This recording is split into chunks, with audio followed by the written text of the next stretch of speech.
Bro ஆறுபடை கோயிலுக்கு போங்க bro, ஆறுபடை கோயிலுக்கு போங்க பண்றோம். ஆறுபடை ரொம்ப கஷ்டப்பட்டு வீடியோ எடுத்துக்கிறோம். மறக்காம சப்ஸ்கிரைப் பண்ணிக்கோங்க, ஃபாலோ பண்ணிக்கோங்க. முதல் படை வந்திருக்கோம் திருப்பரங்குன்றம். எல்லா படைக்கு போறோம். இன்னைக்கு முருகன் தான் துணை இருக்கணும். தரிசனத்தை போட்டாச்சு. கடவுள் அருள் எப்பயும் நமக்கு இருக்கும். வெற்றிவேல் முருகனுக்கு அரோகரா.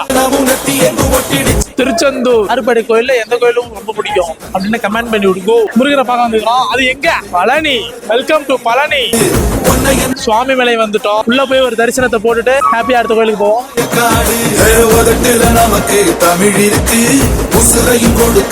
திருத்தணி. நாங்க அந்த ஒரு வீடியோக்கோசரமே ஒரு வாரம் ஸ்பெண்ட் பண்ணிருக்கிறோம். எனக்கு தெரிஞ்சு இப்படி எப்படிலாம் போக முடியுமோ. 2 wheeler 4 wheeler lorry bus train ஃபிளைட்ல மட்டும் தான் போகல. எல்லாத்துலயும் போயிட்டோம். முருகன் அருள் முருகன் தரிசனம். ஏந்திராது பழமுதிர்ச்சோலை ஒரு ரவுண்டா வச்சிருந்தாங்கன்னா ஈஸியா போயிருப்பேன். அங்க ஒண்ணு இங்க ஒண்ணு இங்க ஒண்ணு அங்க ஒண்ணு வச்சா எப்படி போறது? Challenge success.